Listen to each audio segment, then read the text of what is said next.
Isang mapagpalang gabi po muli sa inyo mga kapatid ko sa pananampalataya sa GIL Soul. Minsan pa nga po, narito muli ang inyong kapatid na si Kuya Rigor upang gamitin tayo upang magbahagi ng kaunting turo, kaunting kaalaman patungkol nga po sa ating sa Biblia sa araw na ito, sa ating midweek prayer. At napakahalaga nga ang araw nga po ito. Alam ko po na ito'y ah, talagang sinadya ng ating Panginoon upang tayo'y magkasama-sama, magkatipon-tipon, miski po malayo man, magkakalayo tayo by Zoom. At ito'y isang recorded man. Magandang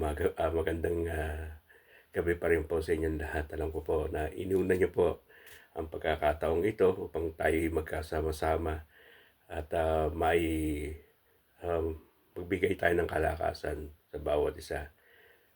Yung nakaraang linggo, yung sa turo ng ating Panginoon sa pamamagitan ng ating pastora, na napakahalaga nga itong midweek kasi nga kung sa isang linggo, pagkadating ng linggo, galing natin sa church, tapos pag-uwi natin, medyo ano pa tayo, pagdating ng Martes, medyo mahina na, magre-research na naman tayo. At ngayon nga, bilang sa Merkules, midweek natin, ayan, isang recharge na naman para ma-recharge muli yung ating spiritual. Kaya kailangan natin ng ganito. Kaya mapalad tayo, mapalad ikaw, mapalad ako, na ganito na marami tayong may maraming pagkakataon na magpalakasan po ang ating mga pananampalataya, yung ating spiritual na pananampalataya. So, yun po, bago po tayo magsimula muli sa word, ay nais ko pong muna manalangin. Let's pray, mga kapatid. Let's bow our head. Dakilang Diyos sa mga pangyarihan sa lahat. Kami nga po Diyos ay lubos na nagpapasalamat na kami nga po Lord ay pinagsama-sama nyo, pinagbuklod-buklod nyo, at binigyan nyo nga po Diyos ng oras upang kami nga po Lord ay magsama-sama upang magbigay nga po Diyos ng kapurihan nga po sa iyo. Alam po namin na sinabi nyo nga po sa inyong salita, 2 o 3 na magkatipon sa iyong pangalan. Ikaw Diyos ay patuloy na naroon ng iyong presensya, ay patuloy nga po Lord na sasama sa amin. Kaya even though ito nga po Diyos ay isang recorded lang, ito'y patuloy niyo na magbibigay ng pagpapala o Diyos sa bawat isa po sa amin. At salamat o Diyos na may ang iyong mga nais lang na sabihin na Diyos, ito yung nga po ang mailabas o Diyos ng aking labi o Diyos. Naway anat niyo po ang inyong lingkod, itago niyo nga po ako sa iyong harapan, nawa inyong kaalaman, ang iyong karunungan, ang iyong kapangyarihan lang nga po Diyos, ang siyang nga pong maihayag sa gabi nga pong ito. Salamat Panginoon, salamat sa iyong pagsama, ganun din po sa aking mga kapatid, nakakagaling na nga po sa mga trabaho. Alam po namin na ikaw ang magbibigay ng kalakasan, patnubay sa kanila nga po Lord, sa kanilang pakikinig. Salamat Panginoon, nawa yung Santo Espiritu ang siyang namin makasama at makapiling Panginoon sa gabing ito. Salamat o Diyos sa pangaming dalangin sa pangalan ni Jesus. Amen and amen. Palakpakan po muna natin ating Panginoon. Hallelujah. Magandang gabi nga po muli. At ito sandali lang, isang pag-aalala uli na ninais ng Panginoon na ipabatid sa atin. At siyempre, midweek prayer. Ito, hindi na ako lalayo ng topic it's about the prayer. Kung paano nga daw bakit mahalaga ang panalangin. Alam ko po, bilang sa mga Kristiyano, ito'y ating laging masasabi na alam natin, pero dapat nga ipaalala lagi. Diba? Kasi sabi nga, ang panalangin ay napakalaga sa buhay ng isang mga Kristiyano. Dahil kung nasasabi natin Kristiyano, ay wala naman daily prayer, diba? Wala naman tayong ako rin, minsan nasasabi ko nga, minsan nawawalan ako ng time sa prayer kasi nga sa trabaho o masyadong pero dapat talaga bibigyan natin ng ano yung panalangin kasi yan yung pinaka ano natin, backbone, yung parang hininga natin, 'di ba? Kaya kung bilang Kristiyano ka, ang relasyon yung parang pagrerelasyon yan sa sa ating Diyos pagka nanalangin, patay pagka wala kang daily prayer. O number one, siyempre, relasyon natin, wala, patay. O sabi natin, wala, di ba? At yung kanyang ano din, faith din, yung ating pananampalataya din, wala rin, patay din, di ba? At yung pag-ibig natin sa ating Panginoong Yesus, wala rin, patay din. Ganun din, di ba? Kung wala kang prayer. At ganun din sa kanyang ano, yung tiwala at pag-asa natin, wala rin, patay din. Kaya papasok yung ating teksto or yung ating text ngayon sa chapter 18, sabi dito, chapter 18 ng Luke chapter 18 verse 1, sabi dito, sinalaysay ni Jesus ang isa talinghaga upang ituro sa kanya na dapat sila'y manalangin lagi at huwag manghinawa, sabi. Dapat prayer, sabi dito, sinabi rin nga sa 1 Thessalonica 5:17, di ba? Pray always. Pero ding nabanggit doon. So yun po, laging inaano ng Bible, ng ating Biblia, ng ating na huwag tayong maglupay-pay.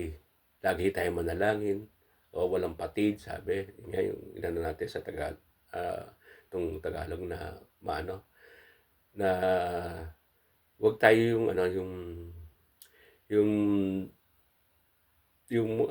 tumigil.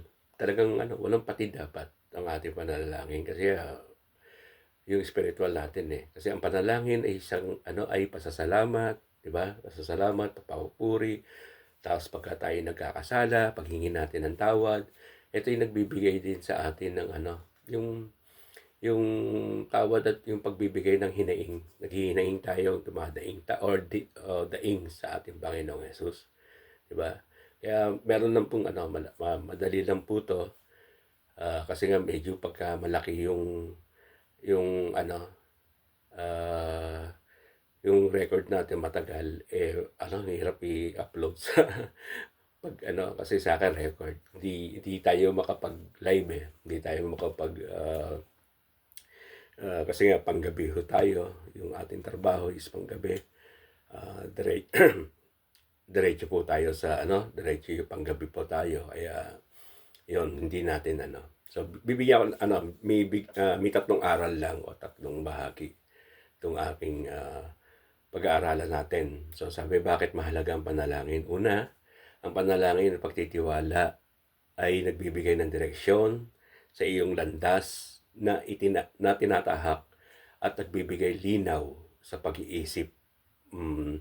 Yan number one. Kasi sabi nga sa Proverbs chapter 3, alam ko pong kabisado nyo na to. Marami lagi nang natuturo to. Sabi dito sa chapter 3, kay Yahweh ay magtiwala buong puso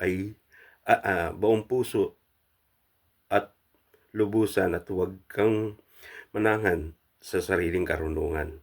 Siya ay sangguniin sa lahat ng mga balak ang kanya kang itutumpak sa lahat ng iyong lakad. Sabi dito, di ba? Napaka isang magandang lagi nating panghawakan.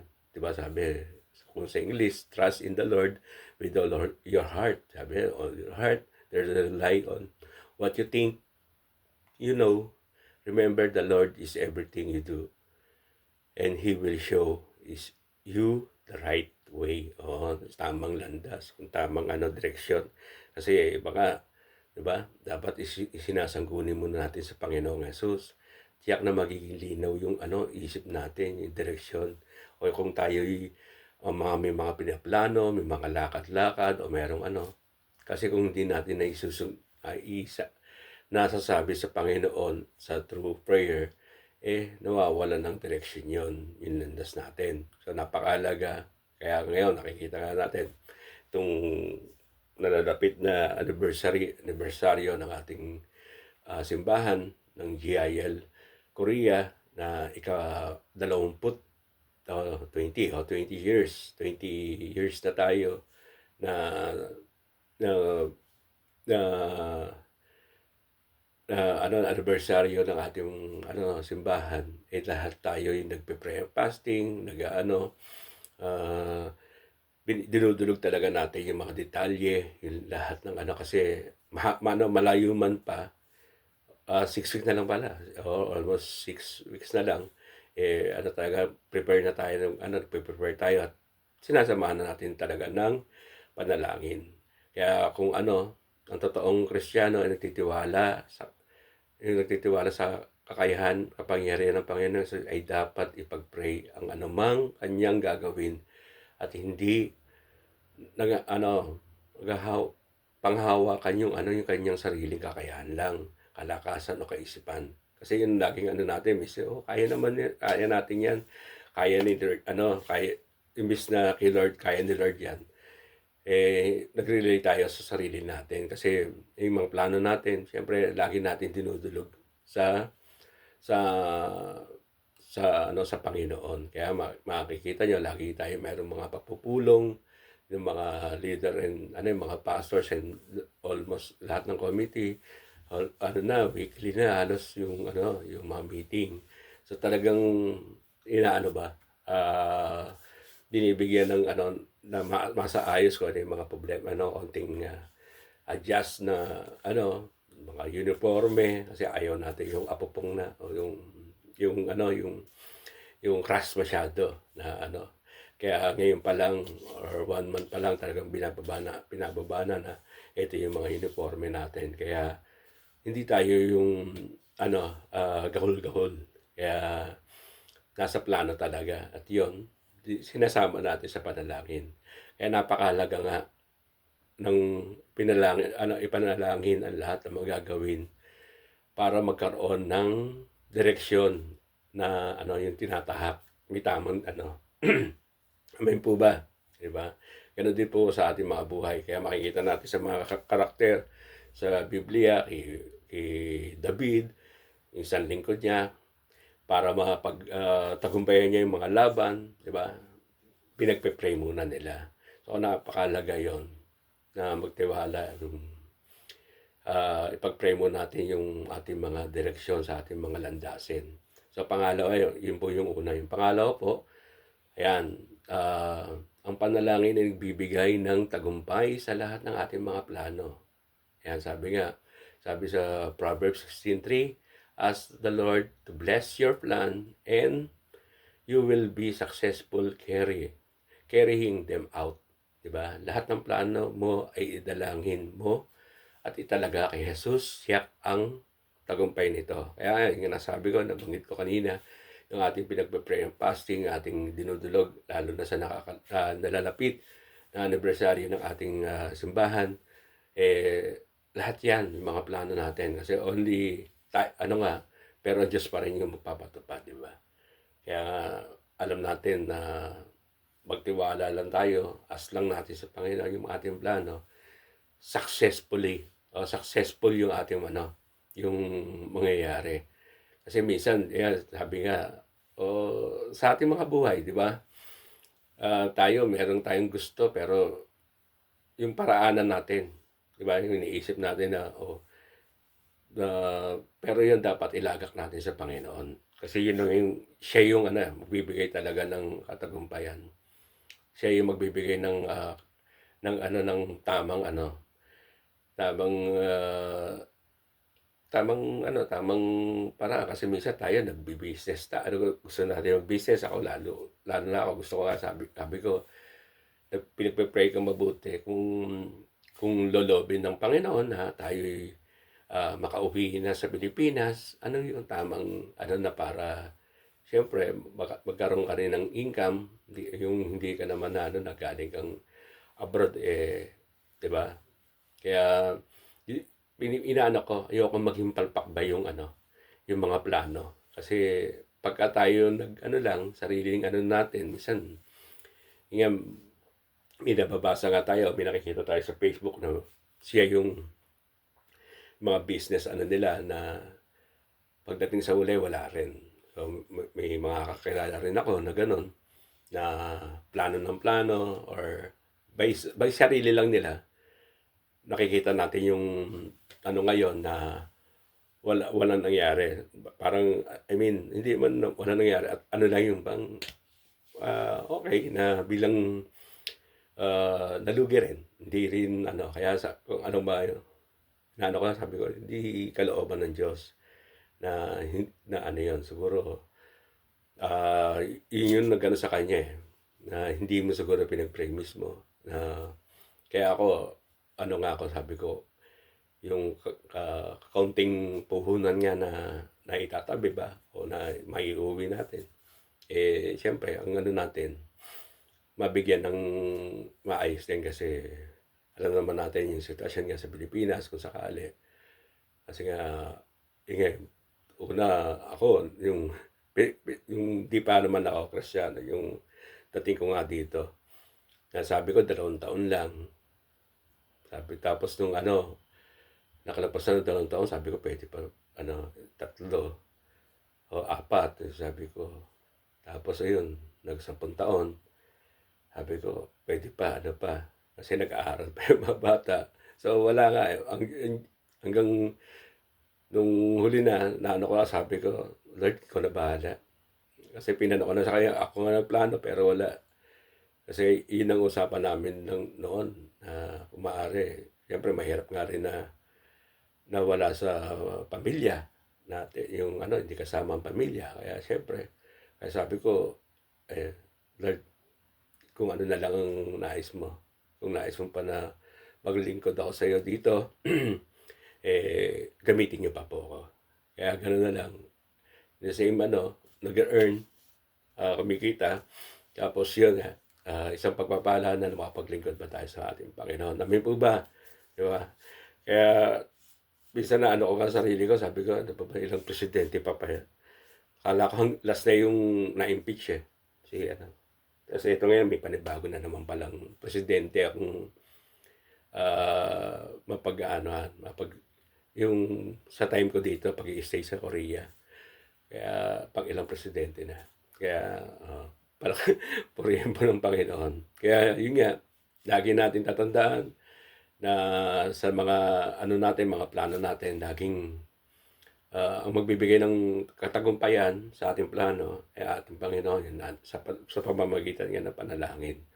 Yan nga, pagbibigay ng direksyon sa landas natin na tinatahak dito, laging Panginoon.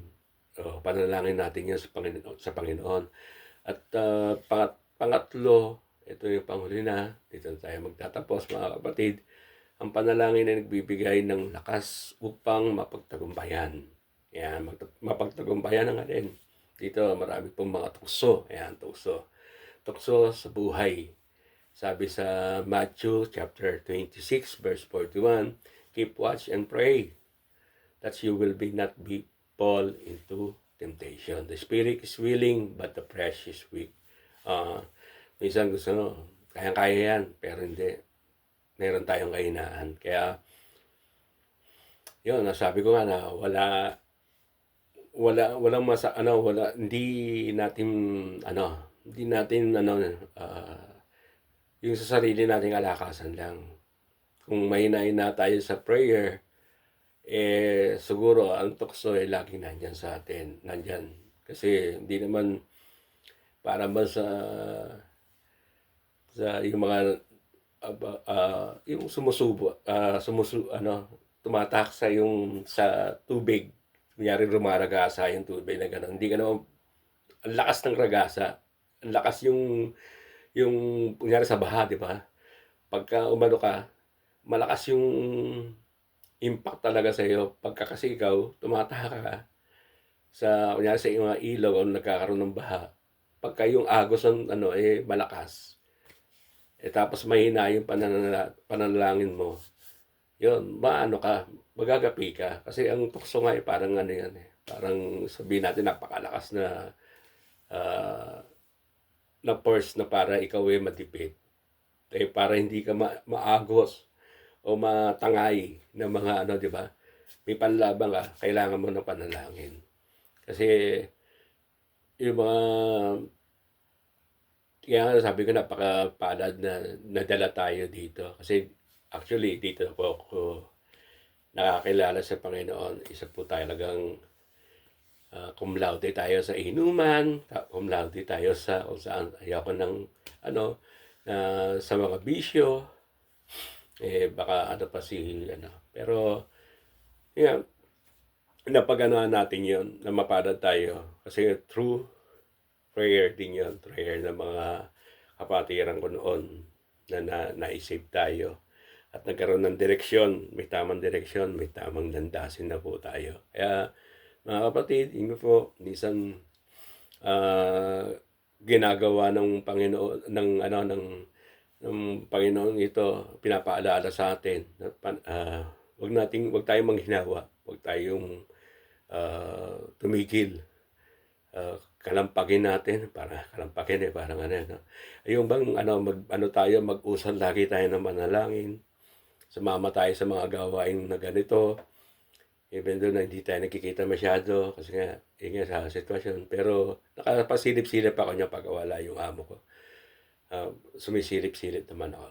Kaya always sama-sama tayong manalangin kasi pagka nakikita nyo naman yung mga resulta ng mga prayer, mga answer prayer. Nandong nabibigyan ng lunas, nabibigyan ng kaayusan yung mga problema natin pagka dinulog lang natin. Kaya yun lang po mga kapatid. Salamat sa pakikinig at pagpalain nawa o Diyos pa ang inyong mga buhay at maging panalangin ko nga sa inyo, maging malakas at mailayo tayo sa anumang karamdaman at mabigyan tayo ng kalakasang spiritual. Yun na po ang ko. Salamat sa oras na ito. Salamat nga po at tayo manalangin muna. Dakilang Diyos sa makapangyarihan sa lahat. Lubos kami nagpapasalamat muli sa dakilang gabi na iyong minagalaw sa amin. Nawa kami, alam po namin na kami nga po doon ay magkakalayo through video call lang nga po ito, through itong internet o Diyos. Alam po namin na ikaw ang Diyos na nagkakaloob ng pagkakaisa. Ikaw Diyos ang nagbibigay, nagbubuklod sa amin upang kami, O Lord, ay magpalakasan, O Diyos, ng aming mga spiritual. Nawa Diyos sa aking mga kapatid, mapababait, mga lalaki. Alam po, ikaw, O Lord, ang magbibigay ng karunungan, kaalaman at kaunawaan patungo nga po sa topic nga mo namin na prayer, O Lord. Salamat, Panginoon. Salamat sa iyong gabay. Salamat, Banal na Espiritu. Ito po ang aming dalangin sa pangalan ni Jesus na aming Panginoon. Amen and amen. Palakpakan po natin ang ating Panginoon. Hallelujah.